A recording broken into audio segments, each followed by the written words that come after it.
बिस्मिल्लाहिर्रहमानिर्रहीम। अच्छा जी, बिस्मिल्लाहिर्रहमानिर्रहीम। स्टूडेंट्स, वेलकम टू बायोलॉजी की क्लास में आपका खुश आमदीद।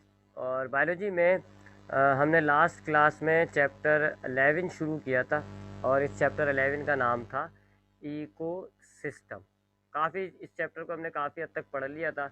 मैंने आपको बताया था इको सिस्टम क्या होता है। पूरा एक सिस्टम होता है जिसमें लिविंग ऑर्गेनिजम्स होते हैं, उनकी मुख्तलिफ स्पीशीज़ होती हैं, नॉन लिविंग थिंग्स भी चीज़ें होती हैं, और ये पूरा सिस्टम जो है वो मिलके इकोसिस्टम होता है। मैंने आपको लेवल ऑफ ऑर्गेनाइजेशन बताया था जी। लेवल ऑफ ऑर्गेनाइजेशन की हमने बात की थी लास्ट क्लास में, जो फिजिकल क्लास हमने ली थी। लेवल ऑफ ऑर्गेनाइजेशन में हमने देखा था कि एटम्स होते हैं जी। सबसे पहले एटम्स कंबाइन होते हैं, मॉलिक्यूल्स बनते हैं। फिर मॉलिक्यूल्स कंबाइन होते हैं तो हमारे सेल्स के छोटे छोटे पार्ट बनते हैं, जिनको हम कहते हैं सेल ऑर्गेनल्स। फिर सेल्स ऑर्गेनल्स आपस में कंबाइन होते हैं, सेल बनता है। सेल से फिर हमारे पास टिश्यूज बनते हैं, टिश्यूज कंबाइन होते हैं, ऑर्गन्स बनते हैं, ऑर्गन्स कंबाइन होते हैं, सिस्टम्स बनते हैं, डाइजेस्टिव सिस्टम वगैरह, और फिर उससे ऑर्गेनिज्म तैयार होता है। ये सारा जो है लेवल ऑफ ऑर्गेनाइजेशन था। इसमें यहाँ से लेके यहाँ तक ये नॉन लिविंग होते हैं, नॉन लिविंग होते हैं ये। बाकी ये सारे आपको जो नज़र आ रहे हैं, cell, tissue, organ, system, organism, यहाँ सब में लाइफ मौजूद होती है। फिर आते हैं लेवल ऑफ ऑर्गेनाइजेशन में टैक्सोनोमिक लेवल। टैक्सोनोमिक लेवल में पूरा ऑर्गेनिज्म डेवलप होता है और ऑर्गेनिज्म की क्वांटिटी या उसकी तादाद में ही फ़र्क हो रहा होता है। टैक्सोनोमिक लेवल में सबसे पहले हमने पढ़ा था स्पीसी, जिसके अंदर दो ऑर्गेनिज्म होंगे, एक मेल होगा एक फीमेल होगा। फिर बहुत सारी सिमिलर स्पीशीज़ को अगर हम कंबाइन कर लेते हैं तो ये कहलाती है पॉपुलेशन। जैसे बहुत सारे ह्यूमन की स्पीशीज़ को आप कंबाइन कर लें तो पॉपुलेशन हो जाती है। फिर अगर हम डिसिमिलर स्पीशीज़ को इकट्ठा कर लें, यानी कि अलग अलग स्पीशीज़ को एक जगह इकट्ठा कर लें, डिसिमिलर, तो ये कहलाती है कम्युनिटी। फिर इस कम्युनिटी में अगर हम नॉन लिविंग भी ऐड कर देते हैं, ठीक है जी, तो वो होता है इको सिस्टम। इस इको सिस्टम को हम पढ़ रहे थे। उसके बाद आपको और ज़्यादा भी आगे बताया था, इको सिस्टम फिर कंबाइन होता है, बायोम बनता है, बायोम से बायोस्फीयर बनता है। ठीक है जी। उसके बाद हमने इको सिस्टम की स्टडी को नाम दिया था इकोलॉजी का। इकोलॉजी बायोलॉजी की वो ब्रांच होती है जिसमें हम इकोसिस्टम को पढ़ते हैं। इसको हम एनवायरमेंटल बायोलॉजी भी कहते हैं, इकोसिस्टम। ठीक है। इकोसिस्टम क्या है, इकोलॉजी सॉरी क्या है, बायोलॉजी की वो ब्रांच जिसमें हम इकोसिस्टम्स की स्टडी करते हैं। ये सारी बात तो हमने कर ली थी। अब हमारी जो बात चल रही थी वो थी आखिरी, जो हमारी जहाँ पे हमने क्लास को ख़त्म कर दिया था, वो था जी components of ecosystem. Components of ecosystem, यानी हमारा जो इको सिस्टम होता है इसमें कितने कंपोनेंट्स होते हैं या कितने किस्म के कंपोनेंट्स होते हैं।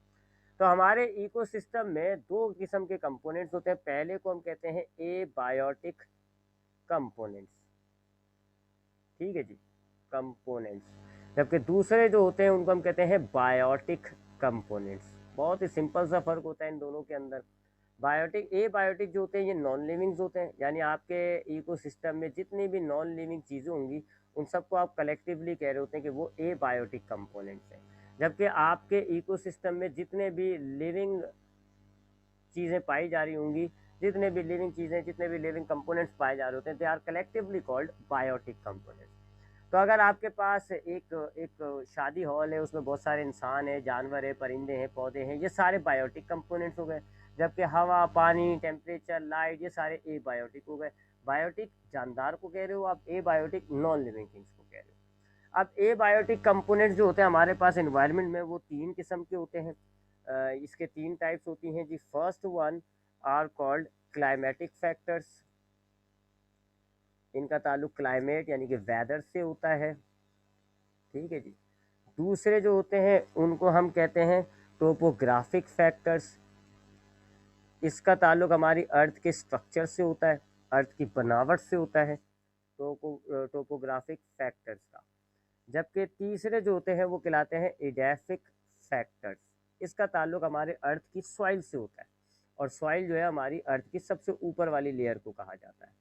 ठीक है। तो ये तीन किस्म के ए बायोटिक फैक्टर्स होते हैं, यानी आपके जो ए बायोटिक कंपोनेंट्स होंगे वो इन तीन जगहों पे होंगे।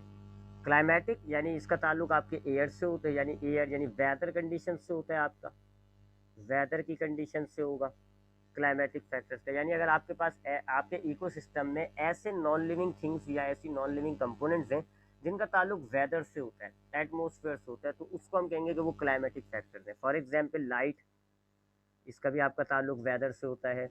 गैसेस जो होती हैं आपकी, जैसे कार्बन डाइऑक्साइड वगैरह, ऑक्सीजन, वो भी।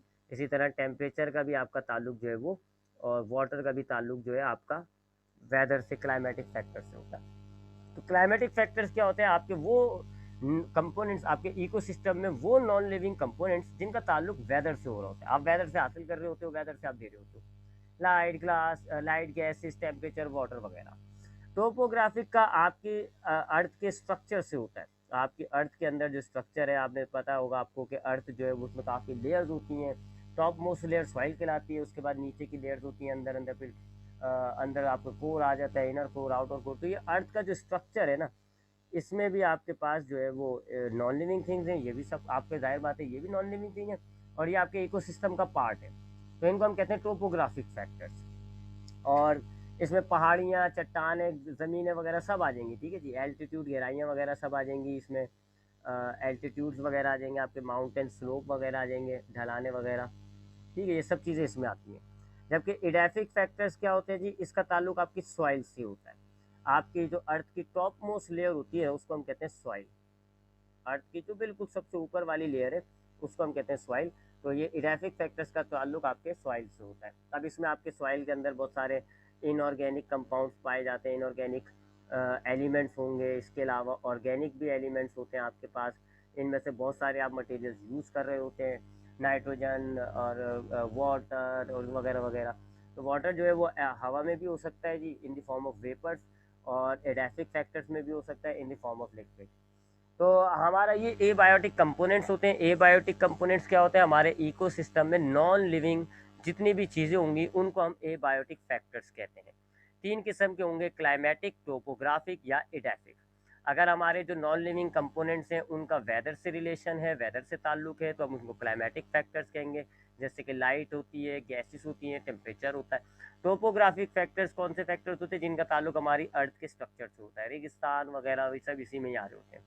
और एडेफिक फैक्टर्स का ताल्लुक हमारी अर्थ की जो टॉप मोस्ट लेयर होती है, यानी जिसको हम सॉइल कहते हैं, उससे होता है। इस सॉइल में आपको पता होगा कि इस सॉइल में ही हमारे पास सारे इनऑर्गेनिक, ऑर्गेनिक मटेरियल्स होते हैं जो लिविंग ऑर्गेनिज्म हासिल कर रहा होता है। इस सॉइल के नीचे चले जाए आप, अर्थ की लेयर्स के अंदर चले जाए, वहाँ पे कोई ऐसी चीज़ नहीं है जो लिविंग ऑर्गेनिज्म हासिल करता है, उसका इतना कोई ताल्लुक नहीं होता इकोसिस्टम से, ठीक है जी।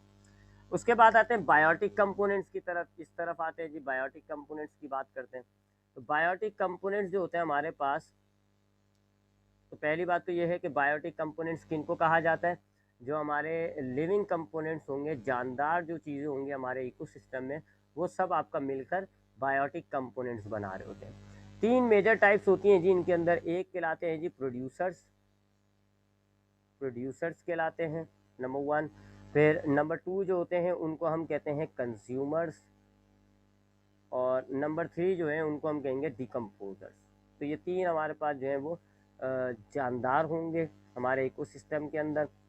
कंपोजर, ये तीनों लिविंग है क्योंकि बायोटिक कंपोनेंट्स में आ रहा है। तो ये तीनों जो है, producers, consumers, decomposers, they are biotic components, they are living. फ़र्क क्या है? ये इनके काम की वजह से, इनकी प्रॉपर्टीज की वजह से इनको अलग अलग करा हुआ है। प्रोड्यूसर्स क्या होते हैं जी? ये हमारे प्लांट्स होते हैं।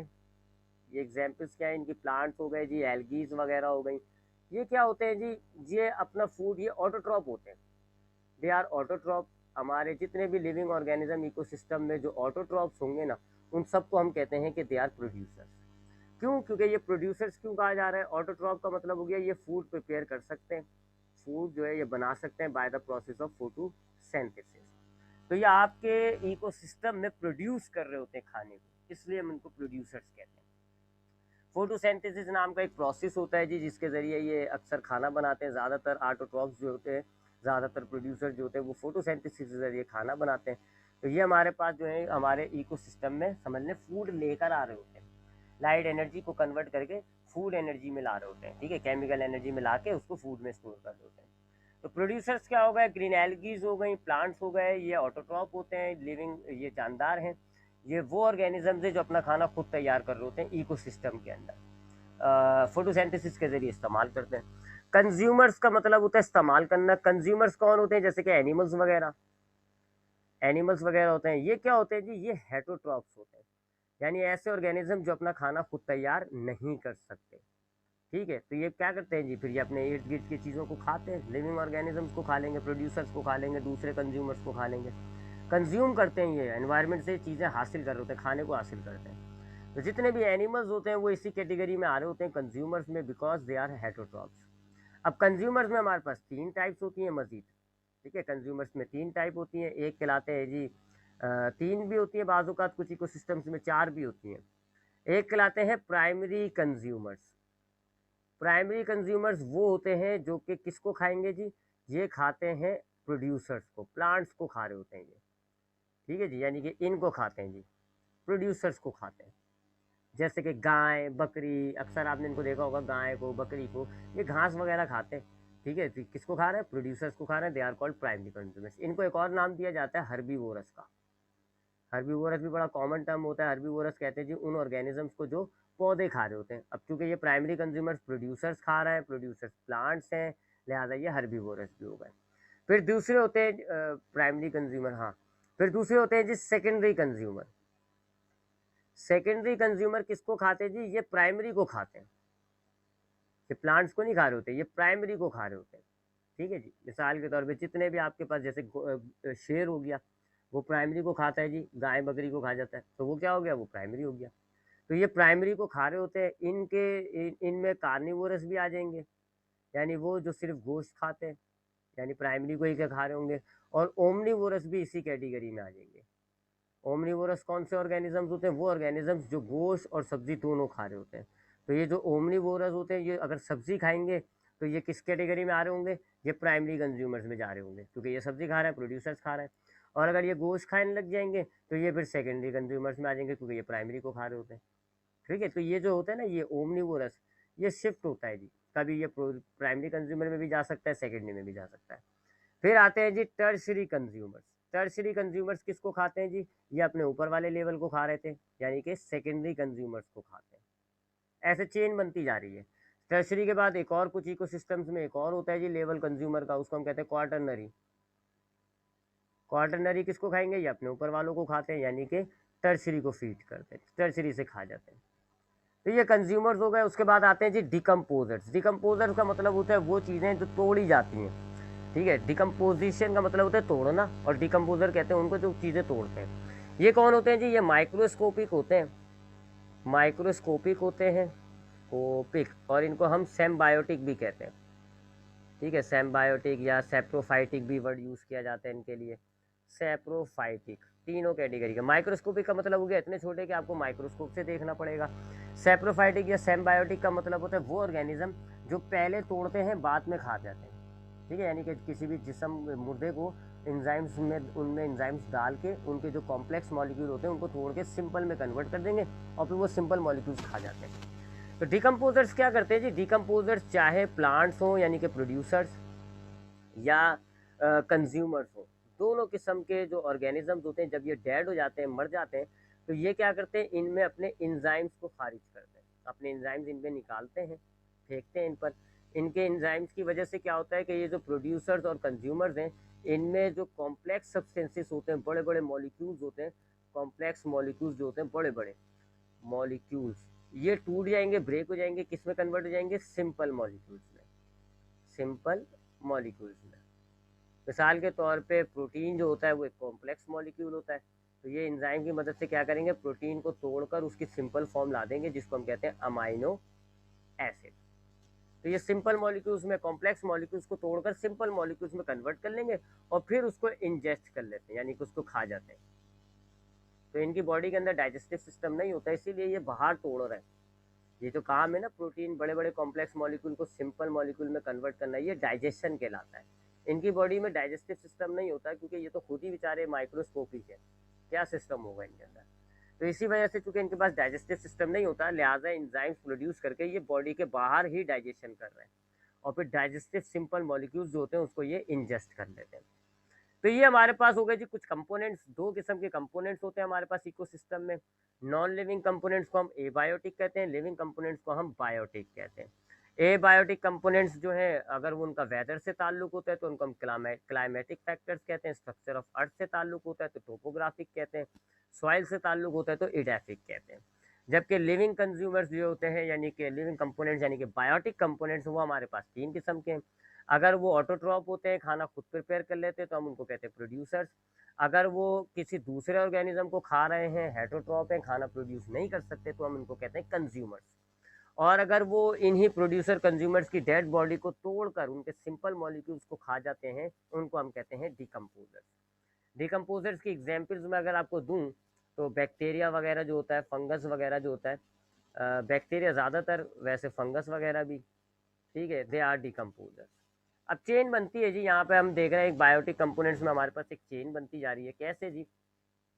हमारे पास सबसे पहले बायोटिक कंपोनेंट में, इकोसिस्टम में जो बायोटिक कंपोनेंट्स होते हैं उनमें सबसे पहले होते हैं प्रोड्यूसर्स।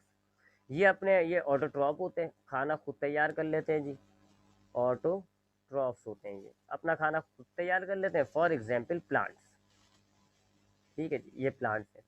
फिर हमने क्या देखा कि इन प्रोड्यूसर्स को खा जाते हैं। कौन खा जाते हैं जी? Primary consumer. प्राइमरी कंज्यूमर इनको यूटिलाइज कर लेते हैं, इनको खा जाते हैं और इनके जो फूड मॉलिक्यूल्स, इनके अंदर जो मॉलिक्यूल्स स्टोर होते हैं फिर वो उसको अपने तौर पे इस्तेमाल कर लेते हैं। तो चूंकि ये अपने तौर पे फूड तो नहीं बना रहे, लिहाजा ये भी क्या हो गए? हेट्रोट्रॉप्स हो गए। ये हेट्रोट्रॉप्स हो जाते हैं जी। मिसाल के तौर पे काव हो गया, ठीक है जी, गाय जो है या गोट बकरी जो है, ये सारे प्राइमरी कंज्यूमर्स होते हैं कि इनको हमेशा आप पौधों को खाते हुए, सब्जी घास वगैरह को खाते हुए देखते हो। फिर इन प्राइमरी कंज्यूमर्स को जो लिविंग ऑर्गेनिजम्स खा जाते हैं उनको हम कहते हैं सेकेंडरी कंज्यूमर।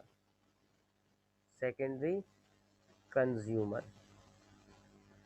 ठीक है जी। चले मैं दूसरी एग्जांपल लेता हूँ तो उससे क्वार्टरनरी भी आ जाएगा। ग्रास ऊपर ले लेते हैं जी। ग्रास ऊपर जो होता है ना टिड्डी दिल, वो आपका जो है वो पत्ते उत्ते ही खाता है, तो वो प्राइमरी कंज्यूमर हो गया। अब सेकेंडरी कंज्यूमर ये भी हेटरोट्रॉप होते हैं जी। ये भी अपना खाना खुद नहीं बना सकते, किसी दूसरे ऑर्गेनिज्म को खा के हासिल करते हैं। लेकिन ये प्राइमरी से डिफरेंट क्यों होगा? क्योंकि प्राइमरी प्रोड्यूसर्स को खाता है, जबकि सेकेंडरी जो है वो प्राइमरी को ही खा जाता है, प्राइमरी का ही नाश्ता करता है। अब ग्रास ऊपर का सेकेंडरी कंज्यूमर क्या हो जाएगा जी? बर्ड्स हो जाएंगी। बर्ड जो है हमारे पास बहुत सारी बर्ड्स हैं, वो ग्रास ऊपर को खा जाती है। फिर सेकेंडरी कंज्यूमर से आगे बढ़ते हैं जी, तो सेकेंडरी कंज्यूमर को खाने वाला कहलाता है टर्शरी कंज्यूमर। टर्शरी कंज्यूमर कौन होते हैं जी? जो कि प्राइमरी सेकेंडरी कंज्यूमर को खा लेते हैं, ये भी हाइट्रीवोरस होते हैं, ओ सॉरी हेटरोट्रॉप्स होते हैं जी ये भी।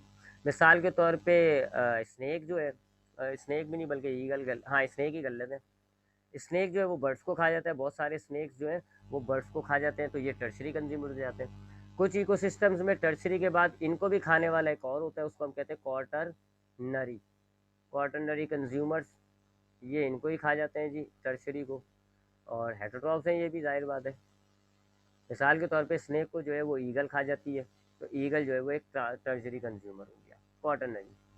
तो ये चारों जो है ना, ये चारों, ये पूरा एक लेवल बनाते हैं, इनको हम कहते हैं कंज्यूमर, ठीक है जी। दे आर, कंज्यूमर की खास बात क्या होती है? दे आर हेट्रोट्रॉप्स, ये हेट्रोट्रॉप्स होते हैं, ये इनकी खास बात होती है। उसके बाद यही ये जो क्वार्टरनरी होते हैं जी, ये मर जाते हैं। मरने के बाद इनकी जो डेड बॉडी है उनको डिकम्पोजर्स तोड़ते हैं। ये आपके तीसरे वाले हो गए जी। एक प्राइमरी हो गए, नंबर 1 प्रोड्यूसर्स, ठीक है जी, और नंबर 2 कंज्यूमर्स, और नाउ ये नंबर 3 डिकम्पोजर्स। डिकम्पोजर्स की एग्जाम्पल आप ले लें जी, बैक्टीरिया।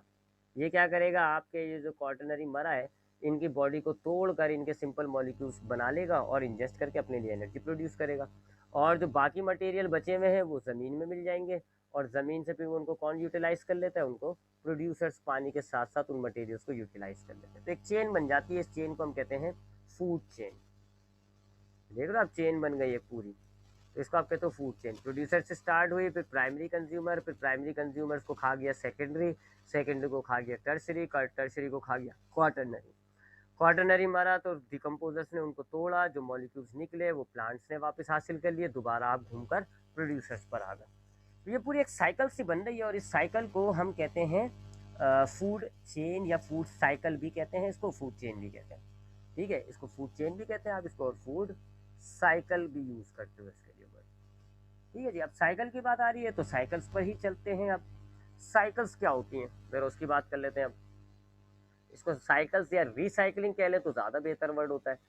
रिसाइकलिंग, रिसाइकलिंग क्या होता है, देखिए हमारे पास इकोसिस्टम के अंदर, हमारे इस इकोसिस्टम के अंदर ये है जी एबायोटिक फैक्टर्स और एक है जी ये बायोटिक फैक्टर्स। अब ये जो बायोटिक फैक्टर्स है ये तो अपने आप को रिप्रोड्यूस कर सकते हैं, ये तो जानदार है, ये जानदार है, ये रिप्रोडक्शन कर सकते हैं जी, और ये रिप्रोडक्शन की वजह से अपनी गिरती हुई तादाद को संभाल लेते हैं। हम देख रहे हैं कि जी प्रोड्यूसर्स को भी खा लिया जाता है, कंज्यूमर्स किसी भी किस्म का कंज्यूमर हो वो भी खा लिया जाता है, मर जाते हैं, लिविंग से ना मर सकते हैं, तो मर सकते हैं। तो इकोसिस्टम में इनकी तादाद जो है वो कम हो रही होती है, जो कि ये रिप्रोडक्शन के जरिए मेंटेन करते रहते हैं अपनी तादाद को। लेकिन ये चीज़ एबायोटिक के साथ नहीं हो सकती। एबायोटिक नॉन लिविंग थिंग्स होते हैं, ये रिप्रोडक्शन नहीं कर सकते। अब यूटिलाइज तो हो रहे होंगे, आपकी गैसेस भी यूटिलाइज हो रही होती है, वाटर भी यूटिलाइज हो रहा होता है, तो अब इनकी यूटिलाइजेशन हो रही है, इनको इस्तेमाल किया जा रहा है जिससे इनका लेवल कम होता जा रहा है। लेकिन ये अपने आप को रिप्रोड्यूस नहीं कर सकते, तो फिर ये इनका लेवल तो गिर गिर के एक टाइम आया ख़त्म हो जाए। लेकिन ऐसा नहीं होता, हम देख रहे हैं कि एबायोटिक फैक्टर में हमारे जितने भी कंपोनेंट्स हैं उनका लेवल बना हुआ है। मिसाल के तौर पे हमारे पास हवा में नाइट्रोजन, हम हवा में ऑक्सीजन गैस मौजूद है। ऑक्सीजन गैस तकरीबन आपकी हवा में 21 से 22% आपकी मौजूद है। आज से 20 साल पहले भी इतनी थी और आज भी इतनी है, इंशाल्लाह 10-12 साल तक भी यही रहेगी।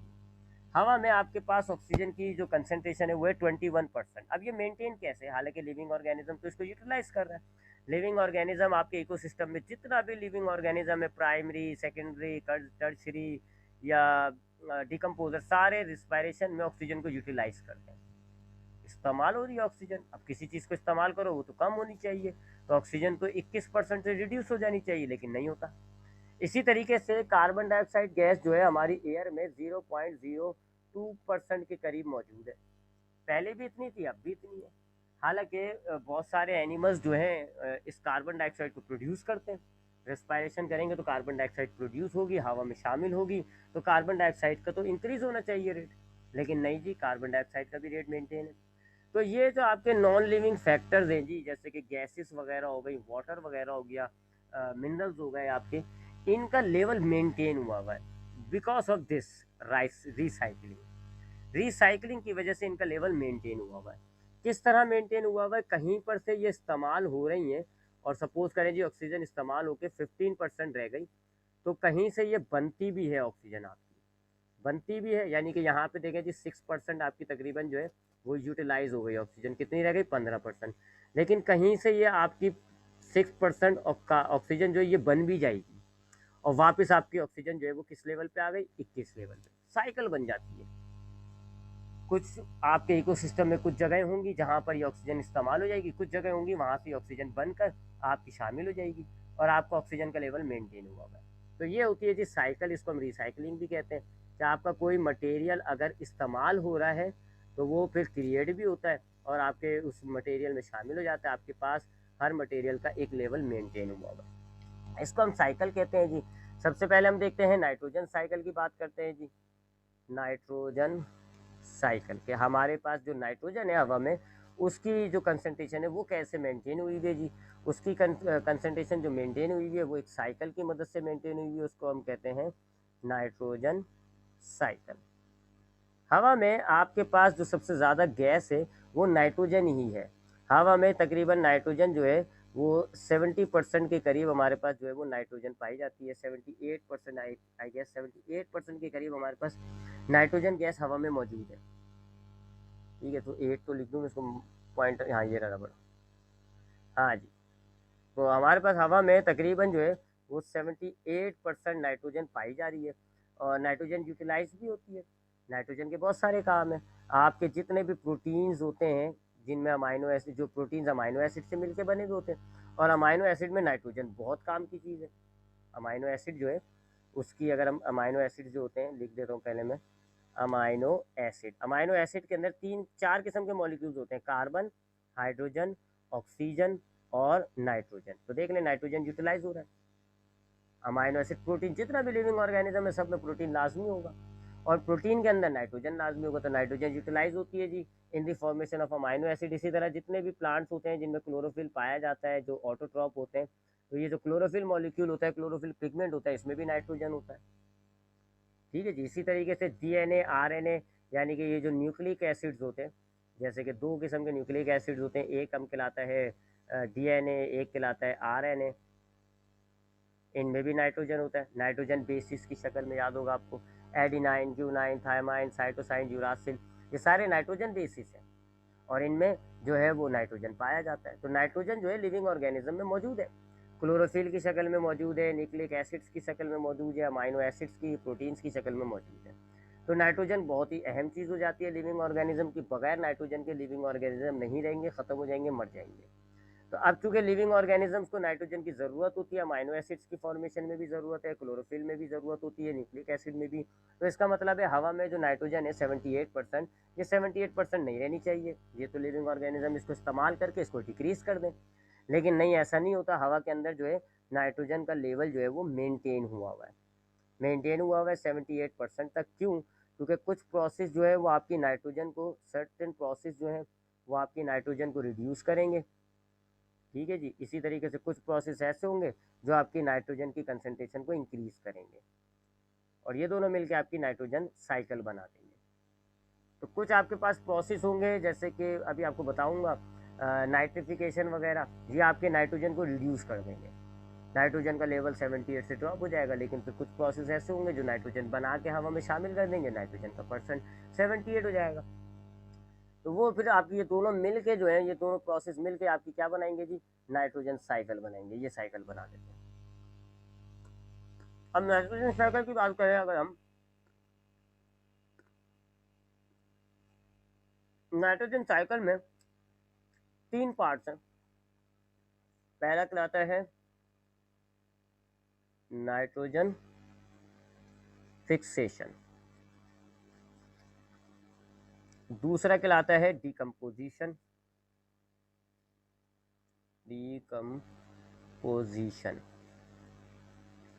और तीसरा कहलाता है जी डी नाइट्रिफिकेशन।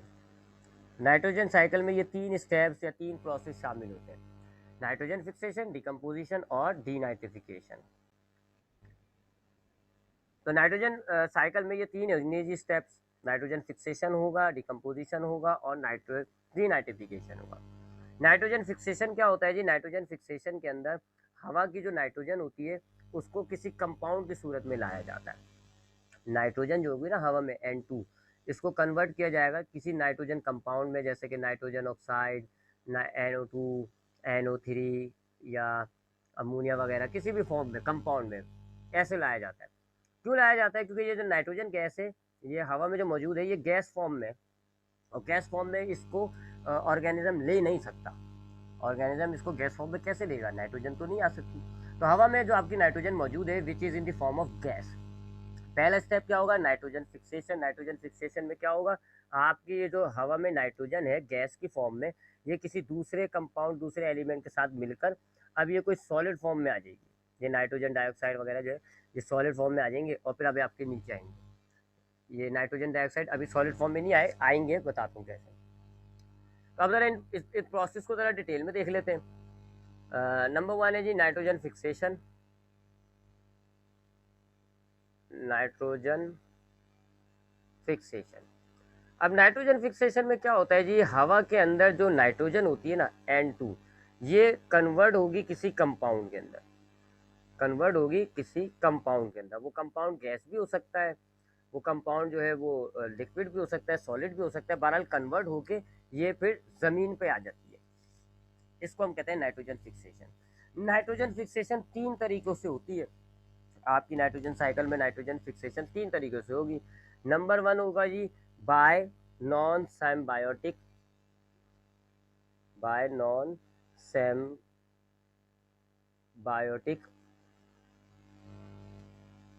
ऑर्गेनिजम्स, यानी कुछ ऐसे ऑर्गेनिजम्स होते हैं जो सिम्बायोटिक होते हैं। सिम्बायोटिक मैंने अभी आपको ऊपर ब्रीफ किया कि वो ऑर्गेनिज्म जो अपनी बॉडी से बाहर डाइजेशन करते हैं उसके बाद उसको खा जाते हैं, उनको हम कहते हैं नॉन सिम्बायोटिक। और नॉन सिम्बायोटिक का मतलब क्या हुआ? ये नहीं करते। तो कुछ ऐसे ऑर्गेनिजम्स होते हैं कि जो नॉन सिम्बायोटिक होते हैं। वो ऑर्गेनिजम्स क्या करेंगे? हवा की नाइट्रोजन को कन्वर्ट कर देंगे और नाइट्रोजन डाइऑक्साइड, नाइट्रोजन ट्राइऑक्साइड, इनमें कन्वर्ट करके इसको हवा से ज़मीन पे ले आते हैं। फॉर एग्जाम्पल एक बैक्टीरिया होता है, वो बैक्टीरिया कहलाता है जी एजोटोबैक्टर।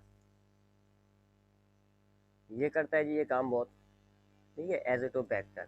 इसी तरीके से एक और बैक्टीरिया होता है जो हमारे रूट्स में पाया जाता है जी, राइजोबियम कहलाता है वो, ठीक है जी। ये हमारे को बहुत से प्लांट्स की रूट में मौजूद होता है, और ये क्या करता है जी, हवा की नाइट्रोजन को कन्वर्ट कर देता है नाइट्रोजन डाइऑक्साइड में, नाइट्रोजन डाइऑक्साइड में कन्वर्ट कर देता है, फिर वो आ जाती है ज़मीन के अंदर, ठीक है। तो अगर हमारे पास नाइट्रोजन जो एयर नाइट्रोजन फिक्सेशन क्या होगी जी, कि एयर की जो नाइट्रोजन है उसको कन्वर्ट किया जाएगा, एयर नाइट्रोजन को कन्वर्ट किया जाएगा सम अदर कंपाउंड के अंदर, किसी दूसरे कंपाउंड में कन्वर्ट कर दिया जाएगा। कैसे जी, पहला तरीका हो गया ये नॉन सेम्बायोटिक, दूसरा तरीका होता है जी सेम्बायोटिक ऑर्गेनिजम्स के जरिए, यानी ऐसे ऑर्गेनिजम्स होंगे जो सेम्बायोटिक इन नेचर होंगे और वो इस चीज़ को कन्वर्ट करेंगे। मिसाल के तौर पे नॉस्टॉक वगैरह हो जाता है, नॉस्टॉक जो है वो भी यही काम करेगा, ठीक है। तो ये सारा काम एक ही है, बस कर कौन रहा है उस पर फ़र्क है। काम क्या है जी, हवा की नाइट्रोजन को कन्वर्ट करके किसी कंपाउंड में, ये एलिमेंट है, इसको किसी कंपाउंड में जैसे कि NO2 वगैरह में कन्वर्ट किया जा रहा है। काम एक ही है नाइट्रोजन फिक्सेशन में, हवा की नाइट्रोजन को कन्वर्ट करके किसी कंपाउंड में लाया जा रहा है। बस करने वालों के एतबार से तीन बातें हो रही हैं। अगर करने वाला नॉन सेम्बायोटिक है, ठीक है, तो ये हो जाएगी नॉन सेम्बायोटिक नाइट्रोजन फिक्सेशन। अगर करने वाला जो है वो सेम्बायोटिक है तो ये हो जाएगी सेम्बायोटिक नाइट्रोजन फिक्सेशन। और तीसरा होता है जी थंडर स्टॉर्म्स के ज़रिए। आपने देखा होगा बारिश के अंदर हमारे पास बिजलियाँ कड़कती हैं, तो थंडर स्टॉर्म कहते हैं जी। बिजली असल में जो है वो क्या करती है जी, नाइट्रोजन हवा में मौजूद होती है, ऑक्सीजन में हवा में मौजूद होती है। बिजली क्या करती है जी, इनको एनर्जी प्रोवाइड करती थी, जिससे ये कंपाउंड आपस में, ये एलिमेंट्स आपस में मिलकर कंपाउंड बना देते हैं। तो देख लीजिए आपके एलिमेंट से एक कंपाउंड बन गया, नाइट्रोजन से नाइट्रोजन डाइऑक्साइड बन गया। यह फिर बारिश के ज़रिए जो है ये नीचे आ जाता है हवा में से। तो ये पहला स्टेप होता है जी नाइट्रोजन साइकिल में। पहला स्टेप क्या है, नाइट्रोजन फिक्सेशन। नाइट्रोजन फिक्सेशन में क्या होता है कि आपकी जो नाइट्रोजन है जो कि एक एलिमेंट होती है, ये किसी कंपाउंड की फॉर्म में आ जाएगी, विच में भी सॉलिड लिक्विड कुछ भी हो सकता है। तो इस conversion of atmospheric nitrogen is called nitrogen fixation. हवा में जो मौजूद नाइट्रोजन है इसको किसी दूसरे कंपाउंड में कन्वर्ट करना नाइट्रोजन फिक्सेशन कहलाता है, ठीक है जी। इससे क्या होता है, आपकी हवा से नाइट्रोजन ज़मीन पर आ जाती है। तीन तरीकों से होता है ये। अगर नॉन साइम्बायोटिक ऑर्गेनिजम्स कर रहे होते हैं तो ये नॉन साइम्बायोटिक नाइट्रोजन फिक्सेशन हो जाएगी। सैम्बायोटिक ऑर्गेनिजम्स कर रहे होते हैं तो ये हो जाएगी सैम्बायोटिक नाइट्रोजन फिक्सेशन।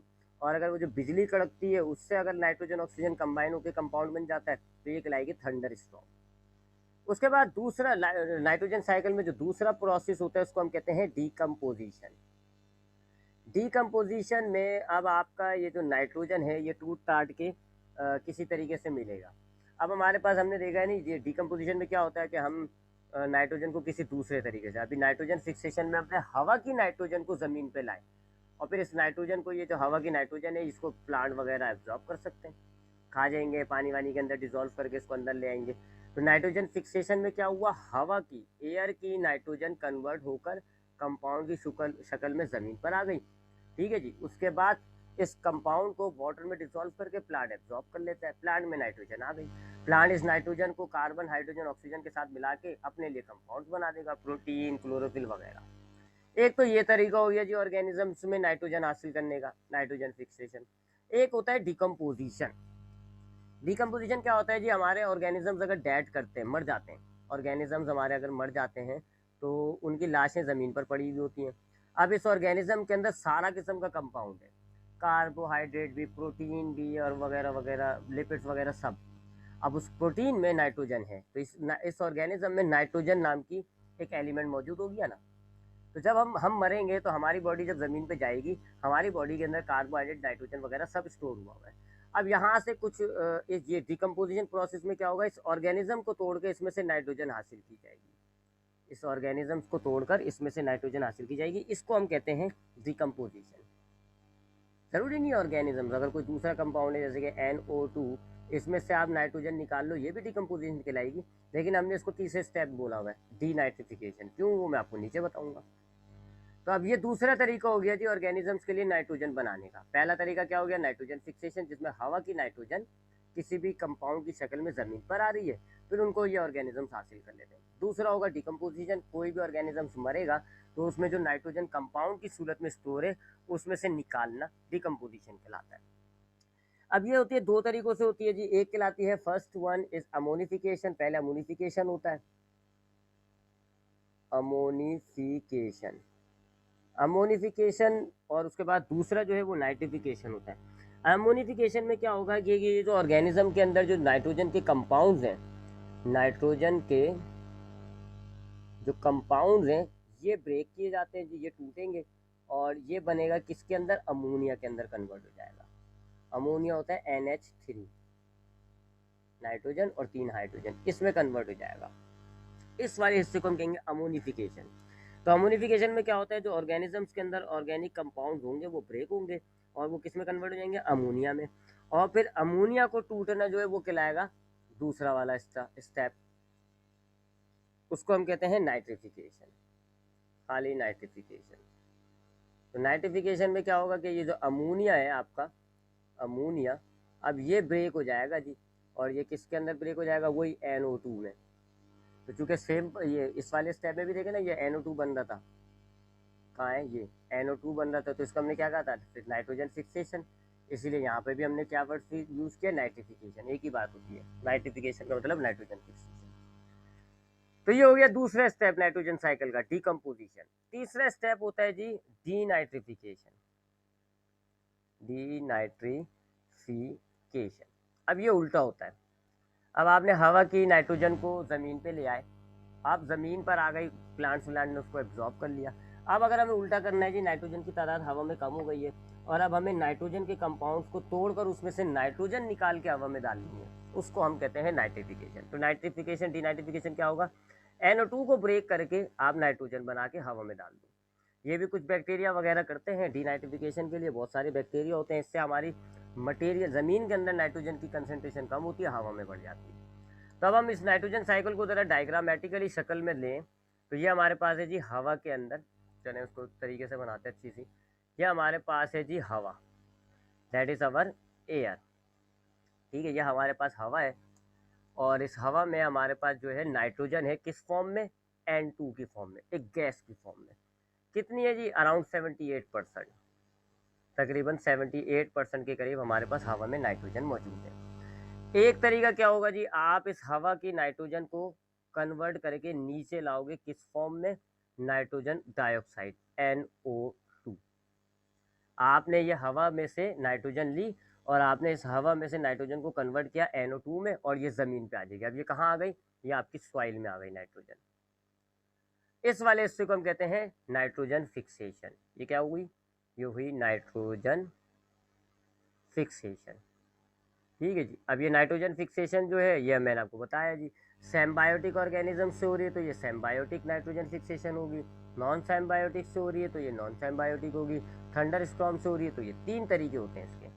कौन कौन से 3 तरीके हो गए, नॉन सेम्बायोटिक, दूसरा हो गया सेम्बायोटिक और तीसरा हो गया जी थंडर स्टॉर्म, थंडर स्टॉर्म। ये होता है जी हमारे पास तरीका। तो हवा में हमारे पास जो है नाइट्रोजन वो गैस की फॉर्म में, सबसे पहले नाइट्रोजन फिक्सेशन हुई, हवा के साथ ऑक्सीजन मिल गई, और नाइट्रोजन के साथ ऑक्सीजन मिल गई, नाइट्रोजन डाइऑक्साइड बन गया और अब नाइट्रोजन डाइऑक्साइड आपका ज़मीन पर आ गया। ये पहला स्टेप हुआ नाइट्रोजन साइकिल का, it is called nitrogen fixation. और इसमें कौन कौन से होते हैं जी, या तो नॉन सेम्बायोटिक या सेम्बायोटिक या थंडर स्टॉर्म।